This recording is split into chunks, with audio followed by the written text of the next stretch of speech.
This are speaking. Today, I will rephrase the Donald Trump's announcement in Korea. This will be a monumental rephrasement for me to rephrase his honorable announcement. Thank you. And our honor to create and Assembly Speaker Chung, distinguished members of this assembly, ladies and gentlemen, thank you for the extraordinary privilege to speak in this great chamber and to address your people on behalf of the people of the United States of America. In our short time in your country, Melania and I have been awed by its ancient and modern wonders, and we are deeply moved by the warmth of your last night.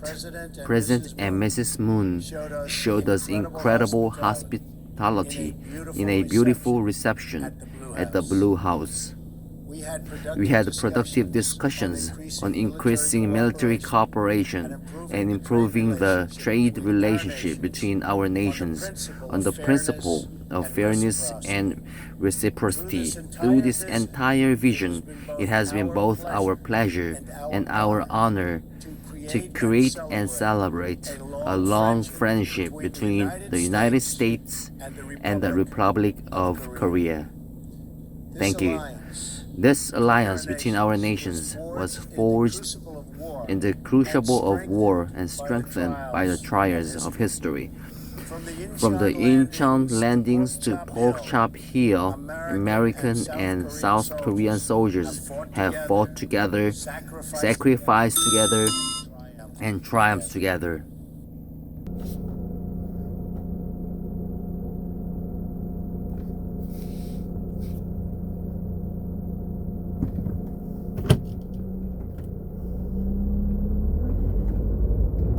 Almost 67 years ago, in the spring of 1951, they recaptured what remained of this city where we are gathered so proudly today.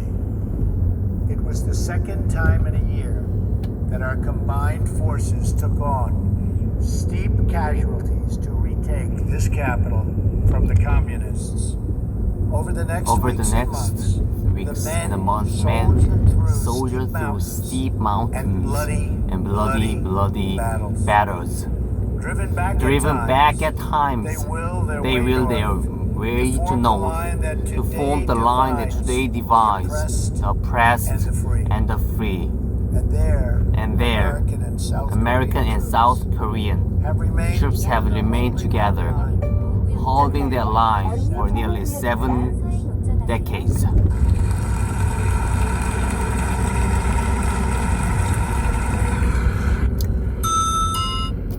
By the time in 1953, more than 36,000 American troops, with more than 100,000 others very badly wounded. They are heroes, and we honor them. We also honor and remember the terrible price the people of your country paid for their freedom. You lost hundreds of thousands of brave soldiers and countless innocent civilians in that gruesome war. Much of this great city of Seoul was reduced to rubble. Large portions of the country were scarred, severely hurt by this horrible war. The economy of this nation was demolished. But as the entire world knows, over the next 2 generations, something miraculous happened on the southern half of this peninsula. Family by family, city by city, the people of South Korea built this country into what is today one of the great nations of the world, and I congratulate you. In less than one lifetime, South Korea climbed from total devastation to among the wealthiest nations on earth. Today, your economy is more than 350 times larger what it was in 1960. Trade has increased 1,900 times. Life expectancy has risen from the 53 years, more than 82 years today. Like Korea, and since my election exactly 1 year ago today, I celebrate with you. I celebrate with you.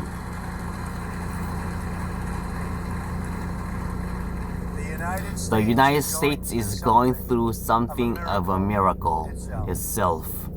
Our stock market is at all-time high. Employment is 17-year low. We are defeating ISIS. We are strengthening our judiciary, including the brilliant Supreme Court justice, and on and on and on. Currently stationed in the vicinity of this peninsula are the three largest aircraft carriers in the world, loaded to the maximum with magnificent F-35 and F-18 fighter jets. In addition, we have nuclear submarines appropriately positioned. The United States, under my administration, is completely rebuilding its military and is spending hundreds of billions of dollars to the newest and finest military equipment anywhere in the world being built right now.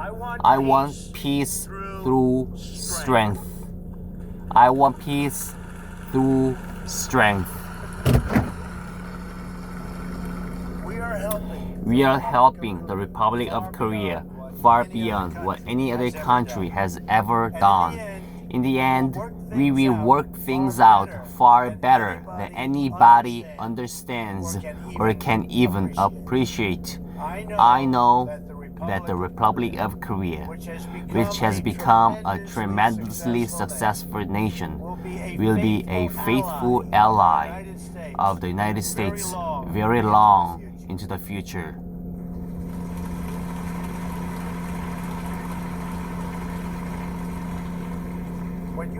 What you have built is truly an inspiration.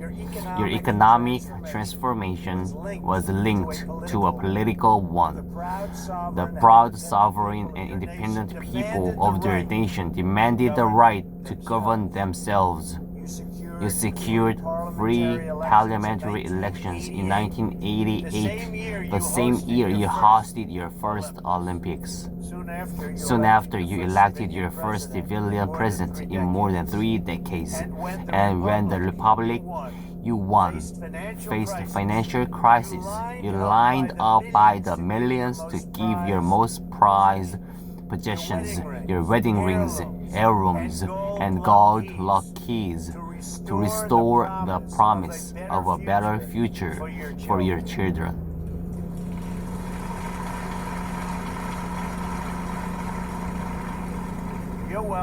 Your wealth is measured in more than money. It is measured in achievements of the mind and achievements of spirit.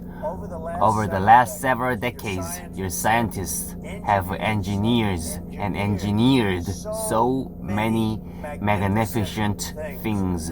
You've pushed the boundaries of technology, pioneered miraculous medical treatments, and emerged as leaders in unlocking the mysteries of our universe. Korean authors penned roughly 40,000 books this year. Korean musicians fill concert halls all around the world. Young Korean students graduate from college at the highest rates of any country, and Korean golfers are some of the best on earth.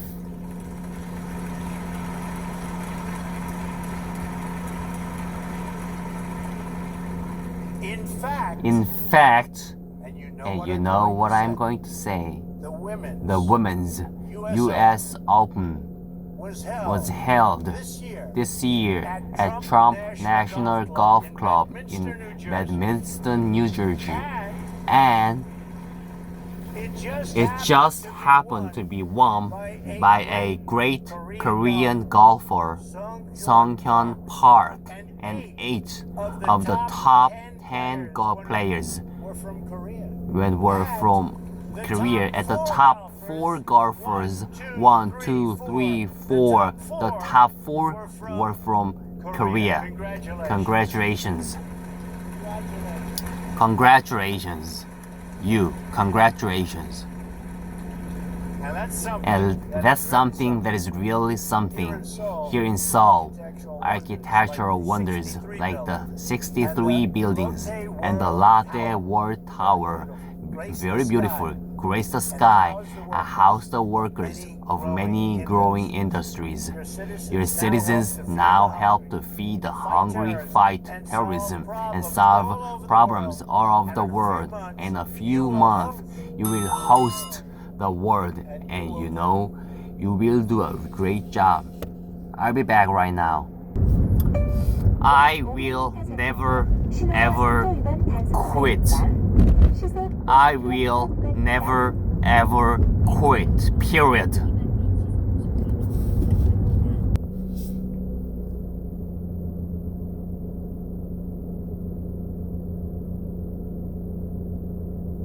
Very beautiful. Grace the sky and house the workers of many growing industries. Your citizens now help to feed the hungry, fight terrorism, and grace the sky and house the workers of many growing industries. Your citizens feed the hungry, fight terrorism, and solve problems all over the world. In a few months, you will host the world, and you will do a magnificent job at the 23rd Olympic Winter Games. Good luck.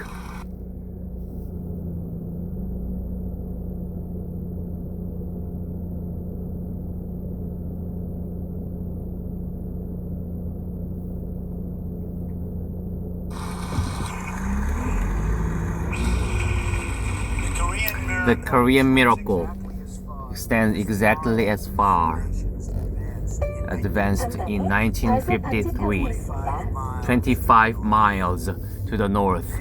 There it stops. It all comes to an end. Dead stop. A flourishing ends, and the prison state of North Korea sadly begins. Workers in North Korea labor growing hours in unbelievable conditions. Recently, the entire working population was worked for 70 days, or else pay for a day of rest.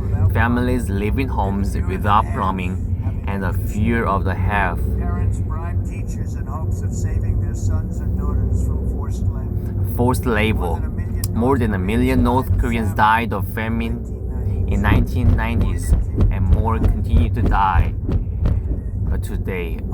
Among children under the age of 5, nearly 30% of afflicted and are afflicted by stunt growth due to malnutrition. And yet, in 2019 and 2013, the regime spent an estimated $200 million, or almost half the money that it allocated to improve living standards for its people, to instead build even more monuments, towers, and statues to glorify its dictators. What remains of the meager harvest of the North Korean economy is distributed according to perceived loyalty to a twisted regime. Far from valuing its people as equal citizens, this cruel dictatorship measures them, scores them, and ranks them based on the most arbitrary indicators. 단속 구간입니다. In the capital city, those who score the lowest starve. A small infraction by one citizen, such as accidentally staining a picture of the tire and printed in a discarded newspaper, and can wreck the social credit rank of his entire family for many decades. An estimated 100,000 North Koreans suffer in gloves, toiling and forced labor, in enduring torture, starvation, rape, and murder on a constant basis. In one known instance, a 9-year-old boy was imprisoned for 10 years because his grandfather was accused of treason. In another, a student was beaten in school for forgetting a single detail about the life of Kim Jong-un. Soldiers have kidnapped foreigners and forced them to work as languages for North Korean spies. In the part of Korea that was stronghold for Christianity before the war, Christians and other people of faith who were found praying or holding a religious book of any kind are now detained, tortured, and in many cases even executed. North Korean women are forced to abort babies that are considered ethnically inferior, and if these babies are born, that newborns are murdered. One woman's baby born to a Chinese father was taken away in a bucket. The guard said it did not deserve to live because it was impure. So why would China feel an obligation to help North Korea? The horror of life is so complete that citizens pay bribes government officers to have themselves exported aboard as slaves. They would rather be slaves than live in North Korea. To attempt to flee is a crime punishable by death. One person who escaped remarked, "When I think about it now, I was not a human being. I was more like an animal. Only after leaving North Korea did I realize what life was supposed to be." And so, on this peninsula, we have watched the results of tragic experiments in the laboratory of history. It is a tale of one people, but two Koreas. One Korea in which the people took control of their lives and their country and chose a future of freedom and justice, of civilization and incredible achievement. And another Korea in which leaders imprison their people under the banner of tyranny, fascism, and oppression. The result of this experiment are in, and they are totally conclusive. When the Korean War began in 1950, the two Koreas were approximately equal in GDP per capita. But by the 1990s, South Korea's wealth has surpassed North Korea's by more than 10 times, and today the South economy is over 40 times larger. So you started the same a short while ago, and now you are 40 times larger. You are doing something right. Considering the misery wrought by the North Korean dictatorship, it is no surprise that it has been forced to take increasingly desperate measures to prevent its people from understanding this brutal contrast. Because the regime fears the truth above all else, it forbids virtually all contact with the outside world. Not just my speech today, but even the most commonplace facts of South Korean life are forbidden knowledge to the North Korean people. Western and South Korean music is banned. Possession of foreign media is a crime, punishable by death. Citizens spy on fellow citizens. Their homes are subject to search at any times, and their every action is subject to surveillance.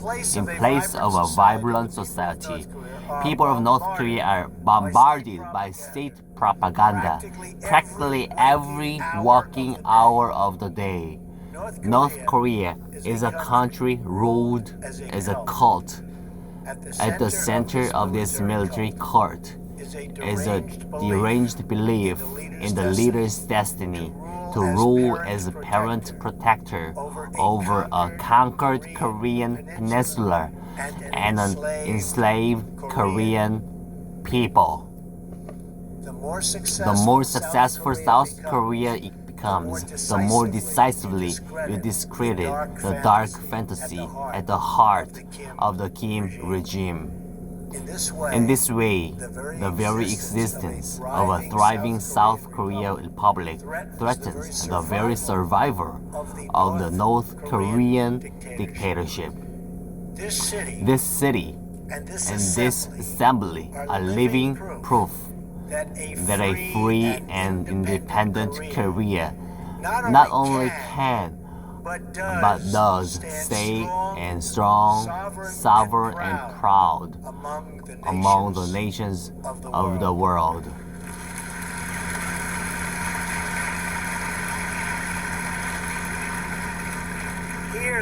Here the strength of the nation does not come from the false glory of a tyrant.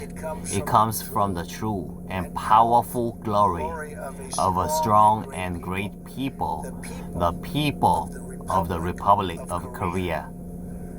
A Korean people who are free to live, to flourish, to worship, to love, to build, and to grow their own destiny. In this republic, the people have done what no dictator ever could. You took, with the help of the United States, responsibility for yourselves and ownership of your future. You had a dream, a Korean dream, and you built that dream into a great reality. In so doing, you performed the miracle on the Han that we see all around us, from the stunning skyline of Seoul to plains and peaks of this beautiful landscape. You have done it freely.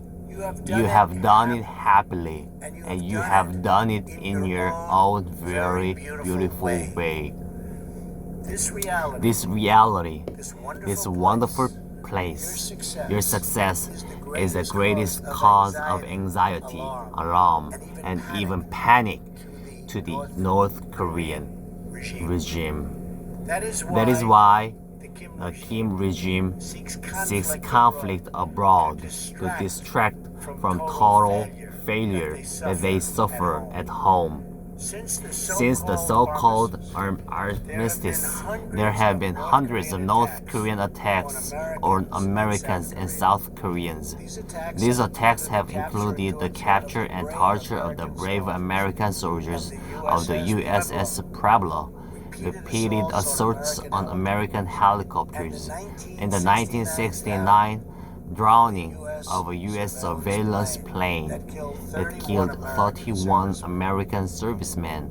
The regime has made numerous lethal incursions in South Korea, attempted to assassinate the senior leaders, attacked South Korean ships, and tortured Otto Warmbier, ultimately leading to that fine young man's death. All the while, the regime has pursued nuclear weapons with the deluded hope that it could blackmail its way to the ultimate objective. So, that objective, we are not going to let it have. We are not going to let it have. All of Korea is under that spell, divided in half, South Korea will never allow what's going on in North Korea to continue to happen. The North Korea regime has pursued its nuclear and ballistic missile programs in defiance of every assurance, agreement, and commitment it has made to the United States and its allies. It's broken out of those commitments after promising to freeze a plutonium program in 1994. It repeated the benefits of the deal and then immediately continued its illicit nuclear activities. In 2005, after years of diplomacy, the dictatorship agreed to ultimately abandon its nuclear programs and return to the Treaty on Non-Proliferation, but it never did, and it tested the very weapons it said it was going to give up. In 2009, the United States gave negotiations yet another chance and offered North Korea the open hand of engagement. The regime responded by sinking a South Korean Navy ship, killing 46 Korean sailors. To this day, it continues to launch missiles over the sovereign territory of Japan and all other neighbors. Test nuclear devices and develop ICBMs to threaten the United States itself. The regime has interpreted America's past restraint as weakness. This would be a fatal miscalculation. This is a very different administration than the United States has had in the past. Today I hope not only for our countries, but for all civilized nations. When I say to the North, do not underestimate us, and do not test us, and do not try us. Our shared prosperity and our sacred liberty.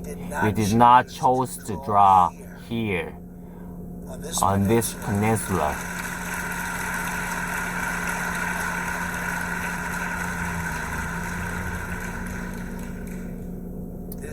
This magnificent peninsula, the thin line of civilization that runs around the world and down through time. But here it was drawn, and here it remains to this day. It is the line between peace and war, between decency and depravity, between law and tyranny, between hope and total despair. It is a line that has been drawn many lines in many places throughout history to hold that line, as a choice-free nations have always had to make.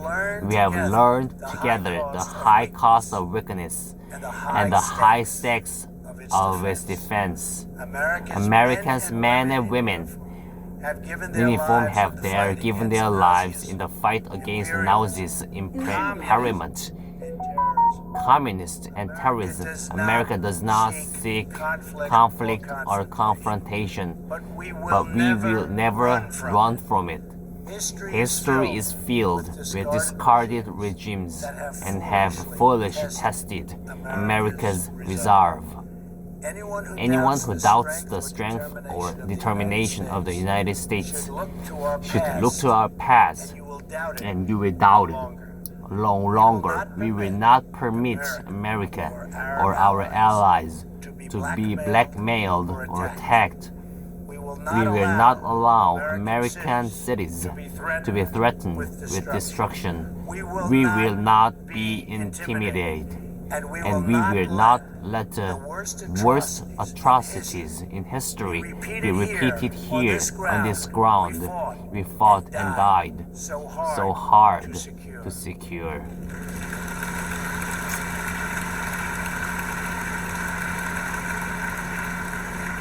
That is why I can come here to the heart of a free and flourishing Korea with a message for the peace-loving nations of the world. The time for excuses is over. Now is the time for strength. If you want peace, you must stand strong at all times. The world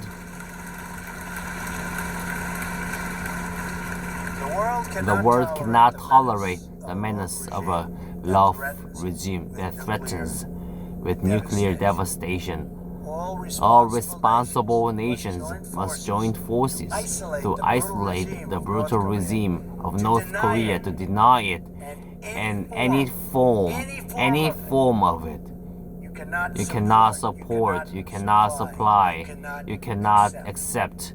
We call on every nation, including China and Russia, to fully implement UN Security Council resolutions, downgrade diplomatic relations with the regime, and sever all ties of trade and technology. It is our responsibility and our duty to confront this danger together, because the longer we wait, the greater the danger grows and the fewer the options become.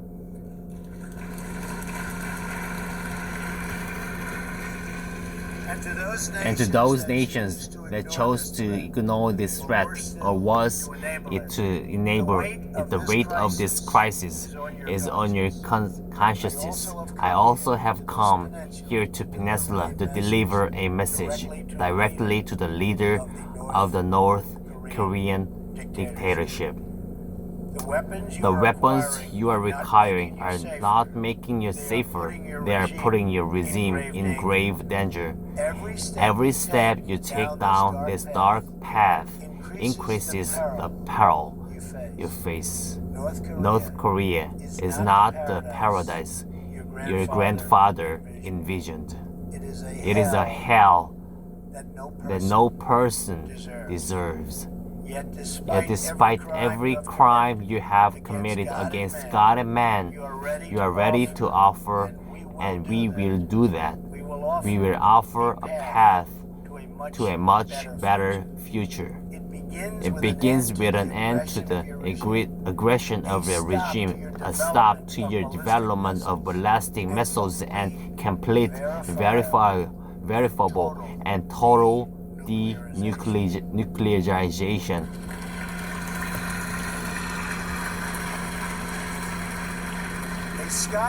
A skytop view of this peninsula shows a nation of dazzling light in the south and a mess of impenetrable darkness in the north.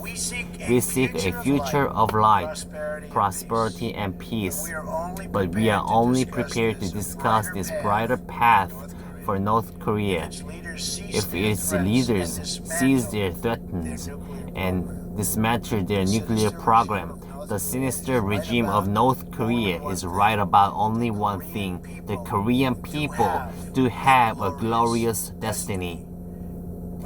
But they could not be more wrong about what that destiny looks like. The destiny of the Korean people is not to suffer in the bondage of oppression, but to thrive in the glorious freedom.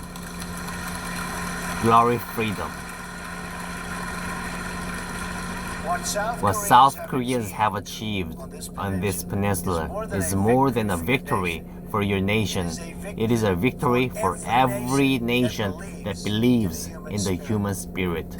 And it is our hope that someday soon, all of your brothers and sisters of the North will be able to enjoy the fullest of life intended by God.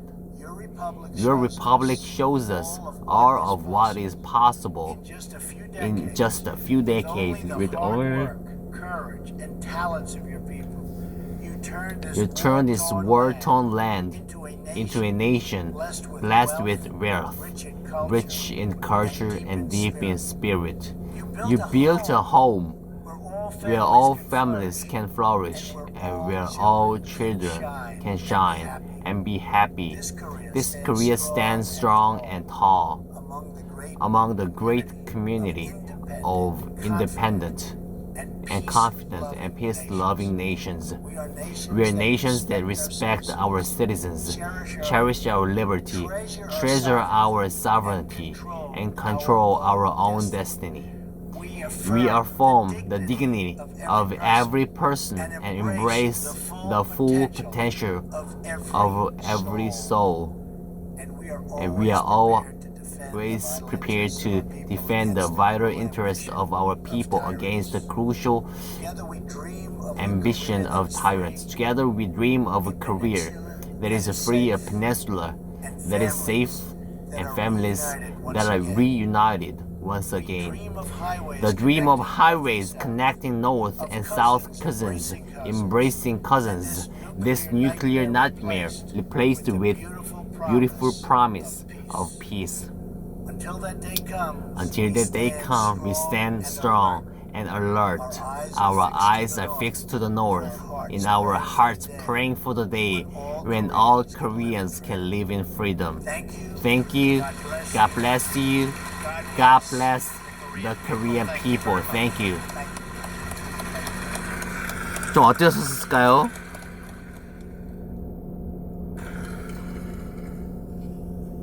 거의 30분 넘는 시간 동안 연설을 하다 보니까 좀 타이어드 하네요. 뭐 각설하고 올리겠습니다. 마음껏 봐주시기 바랍니다. That's all speaking.